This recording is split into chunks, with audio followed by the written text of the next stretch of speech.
Воля, която не решава нищо, не е истинска воля. Безхарактерният човек никога не стига до решение. Хегел. Няма нищо по-величаво от волята, която побеждава непокорното тяло. Ролан. Повишаване на харизмата, преодоляване на липсата на самочувствие, формиране на волята и характера. Заедно, занапред, служи на страна, готово, затвори, подкрепа, поврат, лично, завърши, дар, пази, влияй. Харизмата е притежание на авторитет, почиваш върху изключителни интелектуални, духовни или други личностни качества. Умението да предразполагаме хората и да намираме общ език с тях също подлежи на контролиране от страна на подсъзнанието.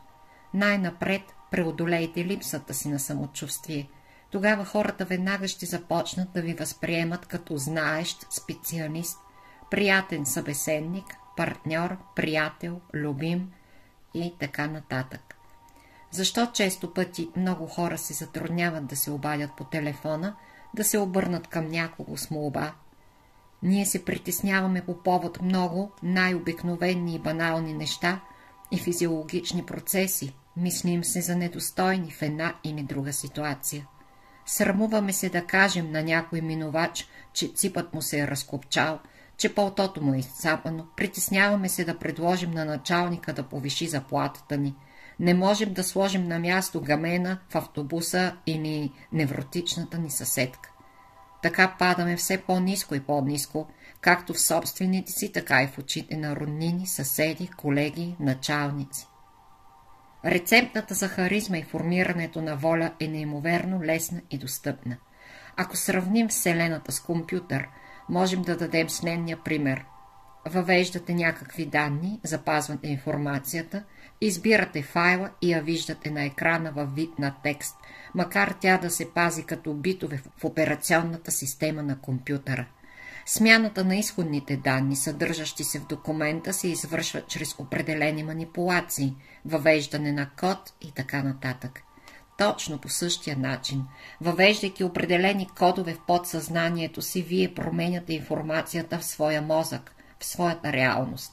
Откровенията, дошли при нас от дълбините на вековете във вид на книги, било то Библията или Коранът, също някога не са били непоклатима истина, но колкото повече хора се свързват с създаването на даден егрегор, толкова по-реален и силен става той. Променяйки мисленето в собствената си глава, вие убеждавате себе си, после близкото, а след това и далечно обкръжение и въвличате все повече хора в кръга на вашата реалност. Убедените в силата ви хора започват да подхранват вашия егрегор, да го засилват десетки, а после стотици пъти, като издигат личността ви на ново ниво. Така се създава една енергийна спирала, която подхранва вашата харизма. Трябва да разберете, че различните натрапени от обществото постулати спират израстването на вашата личност, пречат ви да се развивате свободно. Осъзнайте няколко елементарни неща и животът ви ще стане много лесен.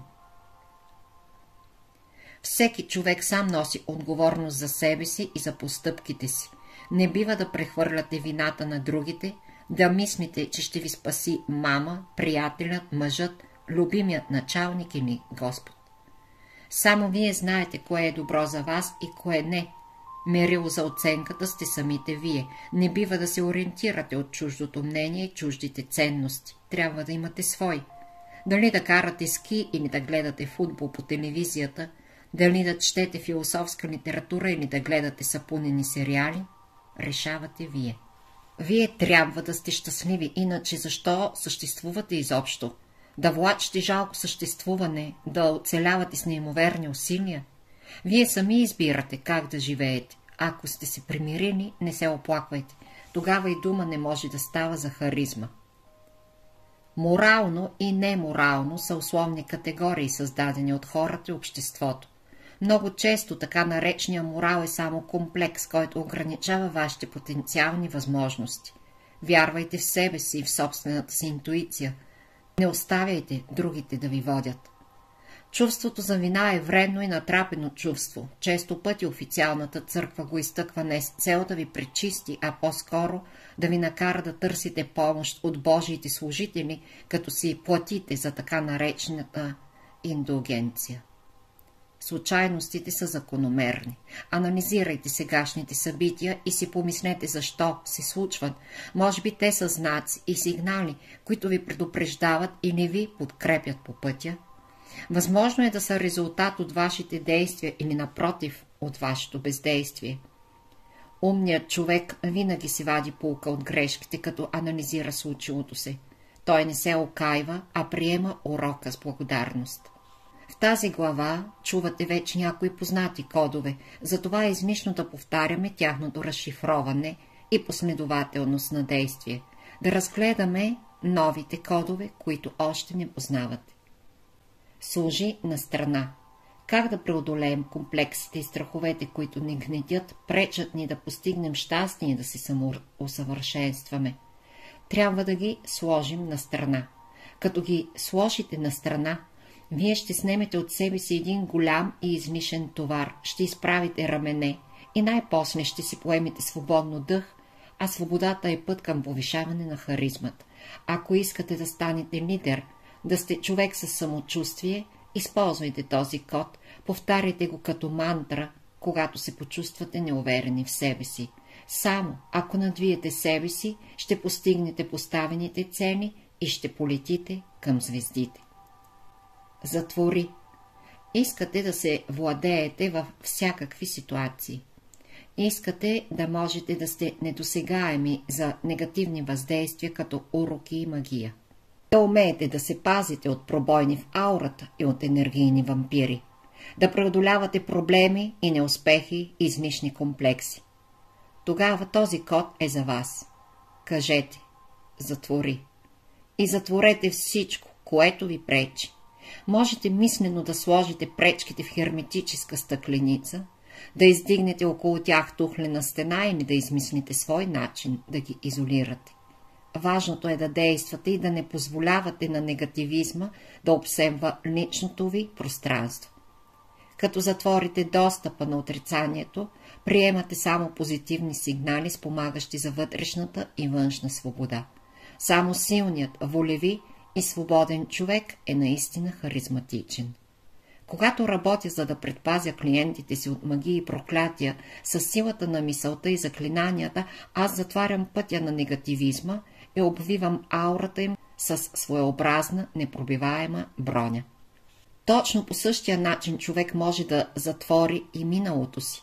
Много хора често се връщат към едни или други събития от живота и си ги спомнят или с болка, или с радост, но при всички случаи проблемът е, че не живеят с настоящето. Миналото ги дърпа, завихря ги в своя водовъртеж и им пречи да живеят тук и сега.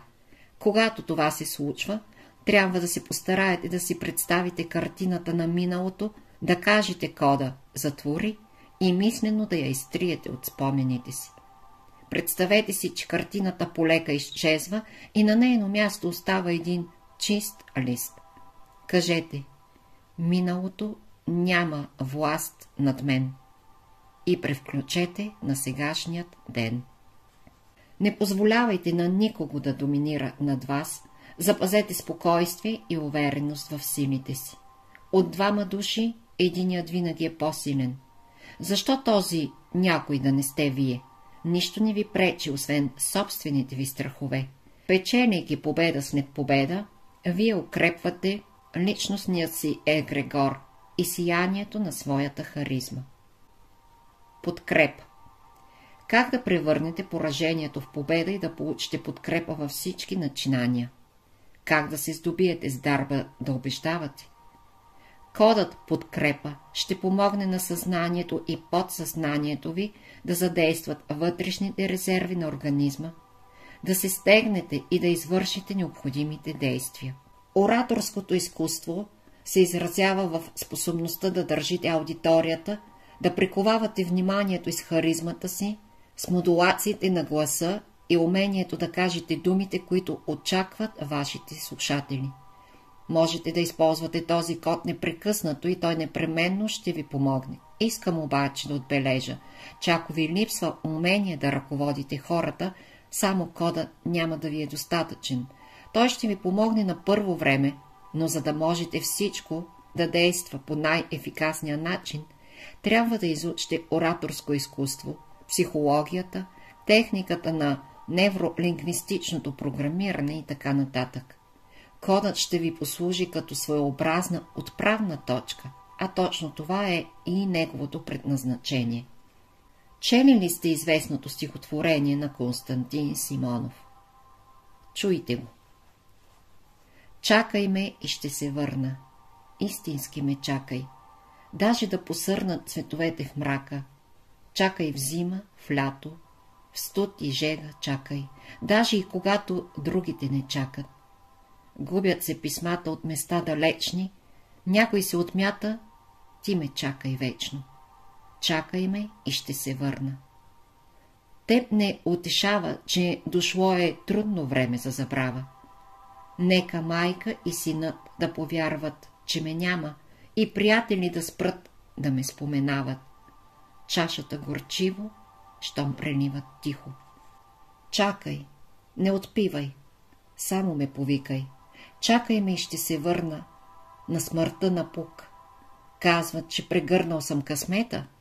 Чух чуждото оплакване, сълзите чужди. Твоето очакване в огън ме спаси. В моята смърт не плакала, ще намеря тайна тук. Просто ти си чакала, както никой друг. Силата на вярата и силата на убедеността са спасители, дори когато нещо изглежда нереално или малко вероятно. Това стихотворение е спасило мнозина, които са били чакани и които са чакали. Ветераните често пишат за подобно чудо в мемуарите си. Силата на убеждението, силата на намерението и любовта са като силата на Твореца. Лично. Код, за да постигнете успех в работата си, в личния си живот, в учението и спорта, както и да се научите да бъдете лидер, вие лично правите стъпка към успеха си, лично го програмирате, създавате свой нов егрегор на преуспяваща и независима личност. Изричайте този код всяка сутрин и всяка вечер, превърнете го в свой талисман и ще видите промените много по-скоро, отколкото се надявате. Лично. Вашата личност е уникална и неповторима. Това е едно отделно човешко аз с уникален комплект от качества, субективни черти и достоинства. Чували сте термина възпитаване на волята, нали? Той не е случайен. Волята наистина може да бъде възпитана. На млади години е много по-лесно, особено ако родителите са хора, осъзнати в духовно отношение. Ако ли не, малкият човек, за жалост, може да бъде пречупен завинаги. Хората се раждат с различно силна воля, но нещата стоят така, както с физическата тренировка. Ако човек укрепва мускулите си, те стават по-силни. Ако укрепваме волята си, тя ще стане по-силна. Дори когато човек е вече пораснал и формиран като личност, пак може да коригира много неща. В известен смисъл дори му е по-лесно, защото вижда обратната страна на социалните отношения, всички енергийни пречки, които изникват пред него. А което може да бъде осъзнато, може да бъде и променено. Всичко, което си представяте, ще го получите. Концентрирайте волята си, повярвайте в себе си, не се огъвайте и непременно ще постигнете желания резултат. Със сигурност знам, че всеки, абсолютно всеки човек може да постигне целите си. Законът на късмета е да вярваш в себе си. Ако не повярвате в себе си, ако не повярвате на себе си, не очаквайте да го направи Вселената. Тя само откликва на вашите мисли и на личностния ви егрегор. Дар, кодът за умението на човек да приема и да оказва помощ. е една от уникалните способности на неговата личност. Точно към такива хора другите изпитват привличане, защото те излъчват доброта и радост. Получите ли такава дарба, развиете ли я у себе си, ще привличате нови и нови приятели и ще бъде по-лесно да убедите другите в своята искреност и правота. Придобийте тази чудесна черта и светът ще ви подари прекрасни неща. Тя е била заложена у вас, просто не сте я развили, защото едва сега сте прогледнали. Завърши. Не всеки човек притежава умението да прави избор. Кодът завърши. Често пъти съмненията пречат на хората. Отравят радостта от живота, защото изразходват енергията си в колебания и опити да побягнат в две посоки едновременно, което е невъзможно. Как да направите правилният избор? Ами ако нещата не стоят така, както си ги мислите? Хората често си задават подобни въпроси, започват да нервничат, да се обаждат на приятели за съвет и като получат няколко напълно различни варианта, се тързаят още повече. Кодът завърши ще ви помогне да направите правилния избор и да не съжалявате за взето решение. Ще ви помогне да завършите започнатото и да го направите добре. Това може да се отнася за бизнес, за дисертация, за нарисуване на картина, за каквото и да е, дори за навреме написано домашно. Умението навреме да завършите това, което сте започнали, определено влияе на вашата харизма. Хората изпитват доверие към тези, които бързо, ясно и разбрано излагат своя план, в срок започват и завършват някоя работа и никога не ги подвеждат. Вие също може да се научите да го правите, ако не си позволявате да проявите ленност и не разчитате на случайности. Пази. Използвайки този код, човек може да запази и доразвие най-добрите черти на характера си. Как да формирате своя характер? Ами, ако детето от малко е такова или онакова, трябва да вярвате, че желаното е постижимо и да се стремите към него. Друг отговор няма. На децата обаче трябва да обясните кое, как и защо трябва да правят. И на възрастните също. Понякога. А понякога се налага да го обясните и на себе си. Да заминете някъде за ден-два и да останете насаме със себе си. Да отхвърнете излишното, рутинното, това, което ви пречи, и да запазите само ценното и прекрасното. Това е. Влияй. Кой от нас би се отказал от умението да убеждава? Мисля, че никой. Но кой наистина притежава такава дарба? Единици. Някои го имат по природа, други губят години, за да изучат ораторско изкуство, физиокономиката, актьорското майсторство. Кодът влияй ви помага да придобиете необходимите навици, за да можете да убеждавате околните. В известен смисъл, точно в това се състои и вашата харизма. В случай на нужда, кажете кода, настройте се позитивно, усмихнете се и запазете увереността в себе си. Ще успеете. Вече ви казах, че всичко е лесно. Нали? Сега и сами го разбирате.